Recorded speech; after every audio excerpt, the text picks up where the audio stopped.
is KC Sports Network, proudly presented by Emprise Bank. Welcome back, everybody, to the Border War podcast here on the Kansas City Sports Network. We are presented always by 360 Vodka. My name is Jarrett Sutton. I'm joined, as always, by my co-host, Jeff Hawkins. Jeff, how are we doing tonight? Doing well. Good. Just more college basketball. We got a lot to talk about with the Tigers, and I'm kind of excited because they've been rocking and rolling. So it's college basketball. Things are, they're starting to figure some things out with lineups, and it's just a fun time for college basketball right now. Fun time for college basketball. We're 6 days from the border war in Lawrence, and both teams coming off some good wins. We'll jump right in, and I think before we get to Mizzou's win, and we're recording this on Monday, so Mizzou just beat Wichita State at home on Sunday, and good home win. They also went on the road and won at Pitt, probably a little bit of a better win. Pitt's got a lot of good talent on their roster, not taking anything away from Wichita State. Wichita State's a good team, but first-year head coach and some new pieces. I think they're still kind of getting adjusted. But in any case, Mizzou's won a couple games and started to play some good basketball. And I want to start tonight with Sean East. I think he deserves it. He's coming off 4 20-point games. He's had 6 this season for Mizzou. He's in an entirely different role this year, Jeff. Came off the bench a lot last year. Was more of a facilitator, kind of a secondary scorer, but could play on and off the ball with Nick Honor. And he's been great. And this new role has just really shown his ability to score, and give him credit. He's shooting the ball so well from 3 this year. Had another big game shooting the ball yesterday against Wichita State. But he is clearly, they're one of their best players. Nick Honor's been very good for Mizzou. But Sean East has really kind of carried the load in a entirely new role. And I give him credit because, this was something the staff, really saw in him going into this season, for him to just be elevated and take on more of a responsibility as a scorer. And he's living up to it so far. Yeah, he has. And, kudos to him because we, even from last year from covering, he had to play into that role last year, and he was a role player and, just kind of had to fit where he had to be fitted at. And, at times you can see flashes, but it's still at the end of the day, Sean had to fit in his role last year.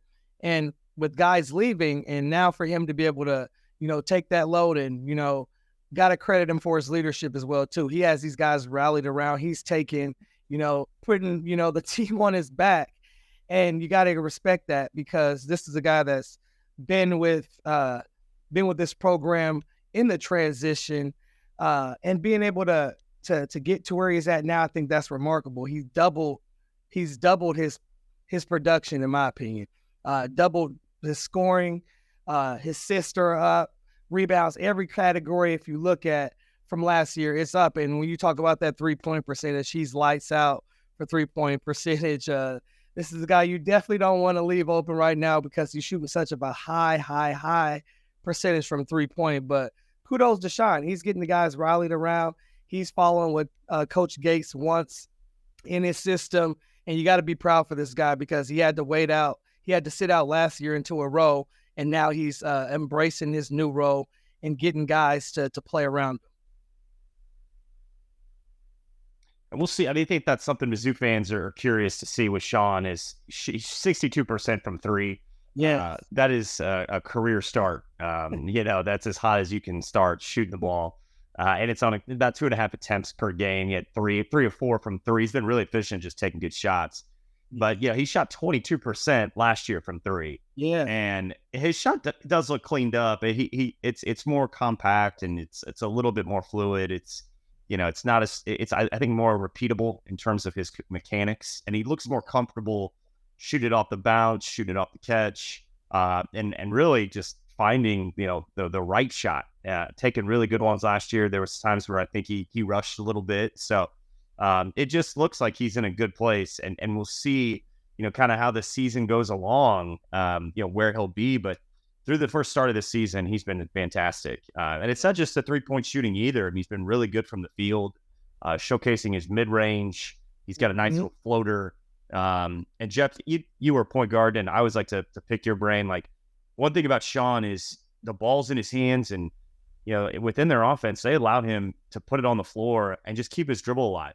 If he doesn't have anything, work your way under the baseline, find kick out passes, just keep your dribble alive to see if you can make some plays off the bounce, both scoring it and passing it. And at times I think Mizzou fans, see some struggles offensively when the ball gets dribbled a lot, which I totally understand.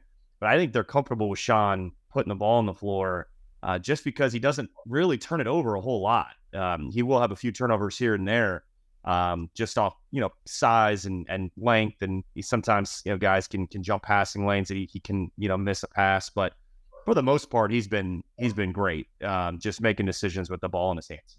And that's what you want as a point guard. And some point guards are at least shattered than others. Some point guards are to, set the offense up, get the ball moving, depends on what it is. Quick dribble penetration and pitch. And then, you have those unique, Shawnees that's obviously in this boat, but, like your Steve Nash. Steve Nash had the ball in his hands a lot. The Rondos, the Chris Pauls, because when you have good playmakers and guys that can make plays, you want them with the ball because he's not just getting the ball and going and looking for a shot every time. He's embracing that role and trying to find his teammates. And when things opens up, he's making the right play. So being able to have him to have the ball, he's making good decisions. They're on a roll. I wouldn't change anything right now. I agree. Another guy that's really jumping out is Caleb Grill, who had a good game for Mizzou, and it's good to see. He's been coming off the bench a little bit more of late, and I think he looks comfortable coming off the bench. Hit some big shots, some timely threes in the second half. One was big in that final 4-minute stretch where Wichita State was right in the game, and Caleb hit a big three in the corner. But the rebounding for a guard is really impressive. He had 10 rebounds, and Missouri got blasted on the glass. I think they were minus 16 on the glass against Wichita State. But Caleb Grill ends up with 10 rebounds, 9 of those defensive. And, he's a guy that goes and gets it, plays relentlessly hard, very, the motor and the toughness and the physicality he's not afraid of. And I appreciate his effort on that end of the floor. And he's got up to a little bit of a slow start shooting the ball. I think you've known Caleb Grill, just his time at Iowa State and UNLV. He's been known to be a shooter, and he's struggled a little bit. But he started to find a little bit more confidence. He was 3 of 6 from 3 yesterday, really shot in rhythm, and just looks like he's starting to get a little bit more of a feel offensively. But the rebounding has been consistent for the most part, and that's going to earn you minutes with Coach Gates. Yep, and just transitioning right off of that, earning you minutes, rebounding. When you can rebound the ball, you're going to find your way on the court. And excuse me, when you are rebounding the ball, you're going to get on the court because that's on the defensive end. So when you come on the offensive end, you're a little bit more relaxed. When you have to perform just on the offensive end, that's kind of how you're getting your minutes. It can be a little bit more pressure, but when you take the pressure off trying to score and just make plays on the defensive end, especially with rebounding, that makes it so much easier on the offensive end. And I think Caleb's taking advantage of that. 3 for 6 from 3, I think that's going to give him confidence moving forward. Although he did have a slow start of the season shooting the ball, anytime you can go 50% and above over 3, I think that does nothing but kick your confidence up high. And when you can see the ball go in on top of production on the defensive end, I think it's just nothing but ups for this guy. Caleb's a guy that he has to continue to do this for these guys to be able to have good chances against great teams. Because when he's rebounding, that gives you a chance to get everybody tough ball in on the defensive side for rebounding. Got to be a tough guy to go get rebounds. That is him, and you can tell he embraces the defensive end. But when he knocks down those open shots, it just makes everything else easier for everyone else. And when guys are making shots, it's a lot easier for the whole team to just function as a team. So Caleb has a big role, I think, moving forward. If he can keep this production up, I think the Missouri Tigers, they're going to continue to be on an uptick. We will take a break. We'll be right back here on the Kansas City Sports Network. Thanks for listening to KC Sports Network. Make sure you download our new app. Find it on the App Store or Google Play. Just search KC Sports Network.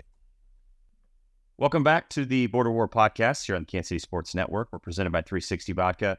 Jeff, we were talking about, the Wichita State win for Missouri. I always think, first of all, 75 is the magic number for Mizzou. When they score 75 under Coach Gates, they're winning games. They've been undefeated in Coach Gates's almost year and a half of scoring the ball, scoring at a high rate. And if they can score it, usually that means they're forcing turnovers with their style of play. That was seen in the Wichita State game. They forced 18 turnovers. They got great production from their bench, 32 points from their bench, which was great to see guys come in and give them a lift off the bench, scoring the ball, which is something they need. We just touched on Caleb Grill coming off the bench. But I look at it as, too, Noah Carter is one of their better players, and he went 1 for 9. And Noah's not going to have a 1 for 9 day all that often this year. He's had a pretty good start to the season. So when you can win games and you can hit your mark scoring the ball and one of your best players doesn't play well, that's usually a good sign of where you're at and how you're building. Yeah. And I think that's just a credit to how they embrace the defense of the end of when they're playing in the games. 13 steals for a game. And you talk about Noah, he only had like steals are that easy. He had 3 steals, and for him not to be that active on the offensive end, going 1 for 6 from 3, shooting 1 for 9 from the field, I think that counters all of that, because when he can now put all of his energy on the defensive end, it just makes it a lot easier. When guys are all guarding that way, it just makes it so much easier, because when you guard, everything else comes easy on the offensive end, and that comes from all players. And when guys have bad nights, guys are always going to step up when they're guarding. Yep. One of the things that I just looking ahead as we preview the Mizzou-Kansas matchup, one of the things Missouri really is going to have to look at in this game is rebounding. And not that they have to win the rebounding battle against Kansas, but if they want to have a chance, they got to kind of be in the ballpark. If they're not forcing turnovers. Now, because in the Wichita State game, they're minus 16 on the glass. They gave up 17 rebounds to one player. And Hunter Dickinson's one of the best rebounders in the country. And you talk about, the lack of size at times for Missouri going into Al Fieldhouse.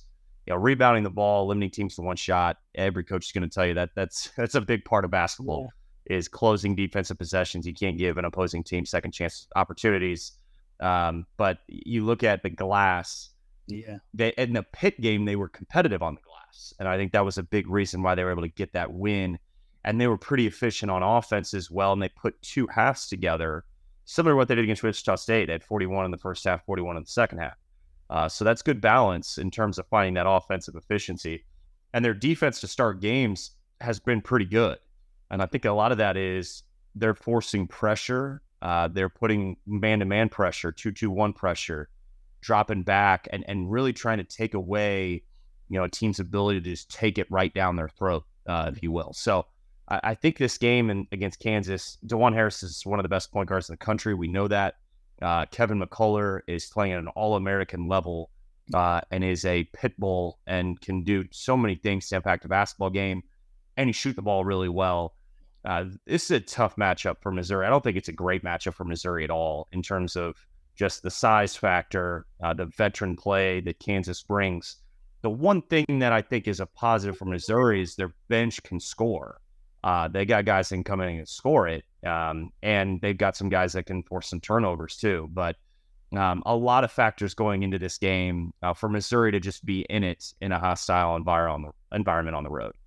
Yeah, and one of the things that Missouri does a good job of keeping track of the ball and valuing the ball, not turning over the ball. That's obviously things that you definitely want to clean up, especially if you are coming against a team, Kansas. They only had 9 turnovers against Wichita State. They kept the ball, in an area where they wanted to and got it most likely where they wanted to. If you can stay under 10 turnovers, I think that always gives you a shot at winning the game. And, you talked about the offensive rebounds. You clean up those offensive rebounds that, anytime you get an offensive rebound, that's a second chance opportunity. And we don't, and I'm saying we because any coach never wants to give up second chance opportunities. Giving up defensive rebounds, if it's a defensive, you give up 48, defensive rebounds, that means you're just missing shots, but you don't want to give up those offensive rebounds because that gives the opposing team another possession. So you want to be able to, close that box out, get that defensive rebound, and then be able to get into your transition and then any other type of game that you want to run. So I think if they can clean those things up, keep those turnovers under wraps, and clean up those offensive rebounds, you got yourself a game, because they will bring the defensive pressure. I think that's what they have done. I think that's what their game plan will be, to try to pressure. But if they can clean up those offensive rebounds and continue to keep those turnovers down, I think it's going to be a fun game. Yeah. I think the key to Missouri starting to shorten their rotations, and you're, as a coach, beginning of the year, you probably see a good amount of guys getting some time, and then you get in December, get towards Christmas, especially some of the bigger non-conference matchups, that rotation can start to shrink. You can start to see, who's going to be ironed out for minutes. And I think it's interesting that there are two freshmen that are really standing out right now, I think, for Coach Gates. That's Anthony Robinson and Jordan Butler. Anthony's a really good player for a freshman. Really long, athletic, smart. When he gets in the game, he doesn't look afraid. He's not timid. He can be in passing lanes, defensive activities, very good. And he's just kind of a Swiss Army knife right now for Coach Gates. I think he could look for his offense a little bit more. He's passed up some opportunities to score it, and I think he's more worried about doing his job and not making a mistake. And I appreciate that, but he is a talented kid, and this is a game where he's going to be thrown right in the fire. And I think that'll be interesting to see how he responds. Jordan Butler too, a true 7-footer. He's gonna have to play because somebody's got to match up with the size of Hunter Dickinson. And Connor Vanover is coming off the bench. Had a good 16 minutes against Wichita State. He was 3 of 4 from the field. Hit a big 3. Got to the free throw line.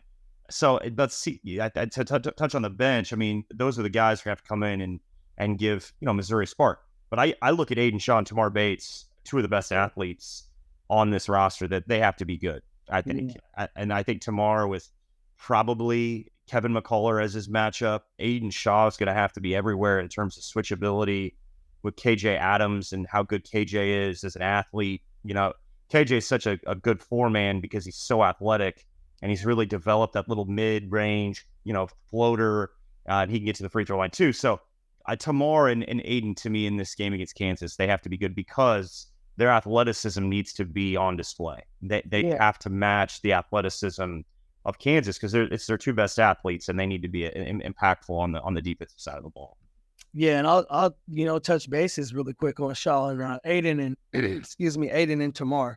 Both of these guys, being from Kansas City, growing up in this area, I'm not sure how much. I mean, I'm sure when they were kids, little kids, that Missouri-Kansas rivalry was going on a little bit. And, obviously being where they're at now, they've embraced what that rivalry means, what that game means. They know how close it is to their home.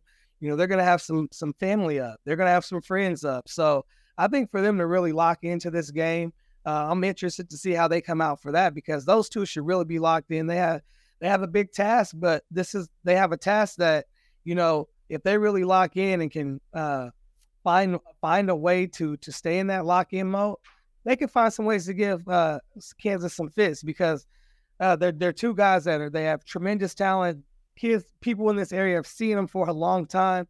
So watching them this game is going to be something that I'm looking for, because I think both of those two guys are going to be locked in, just knowing the type of game it is, how close it is to their home. And they know everyone's going to be watching. And getting back to Anthony Robinson, I love his game as a freshman. And one of the things I do love with him is how active and how aggressive he is on the defensive end. He's always creating havoc on the defensive end. I know you said you'd like to see him score a little bit more. How sometimes those freshmen are, they want to just make sure that they're sometimes not making that crazy mistake that might pull him out. But one of the things that he doesn't back down from is that defensive end. And I think this is a kid that can use his pressure to help get his offensive going. And you mentioned Butler as well too, 7-footers. That's going to be a good matchup for him, and good chance to see where he's at going against Hunter Dickinson. I think that's going to be a good matchup that he's probably had circled on his calendar as well too. So if Missouri locks in from all levels, it's going to be a game, because when they get going on the defensive end, and with Sean East leading the reign of this, it's going to be fun to see what they can do if they can all lock it in. It's going to be a good game. Given that I was in Allen Fieldhouse for Kansas against UConn on Friday, Kansas got after it defensively to start that game, and it was a heck of a game. And then two premier teams right now in college basketball. The biggest thing for Missouri is valuing the ball. We touched on it. I do think Kansas, they want Missouri to probably extend the dribble, because to me that means that they're so good guarding the ball. DeJuan is so great on the ball. They do not give you anything easy. And for Missouri, they're going to have to make shots, yes, but the ball movement and the quick decision-making has to be there. You just can't fall in the trap of over-dribbling. And it's easy to just kind of get deer in the headlights with, number one, the energy and the crowd noise. And Kansas loves that, because they get after you defensively, and then you become one-dimensional. And, you can really just get stagnant pretty quickly, and Missouri's had issues with that. The free throw shooting will be important too. Missouri was really good at the free throw line against Wichita State. They got to the line a lot. So they were attacking and playing in transition. That's when I know we touched on this so many times last year, Jeff. Like, that's Gates' style, is push the ball. Like, if you get a long shot, get out and run. And if you get a quick look in transition and it's Caleb Grill, or it's Tamar, or it's Noah Carter or Nick Honor, and you have a good look, shoot the ball. Take those opportunities, because when you're on the road against a good defensive team, you want to try to get out and get easier opportunities for you, and that can be getting to the free throw line as well. So it'll be a good one. I'm looking forward to this matchup. We always look forward to Mizzou and Kansas. Always a good one, back in Allen Fieldhouse and back in Lawrence this year. Jeff will break it all down after Saturday. Looking forward to it, and looking forward to this matchup. Good luck with everything this week for you guys. You bet. Thanks.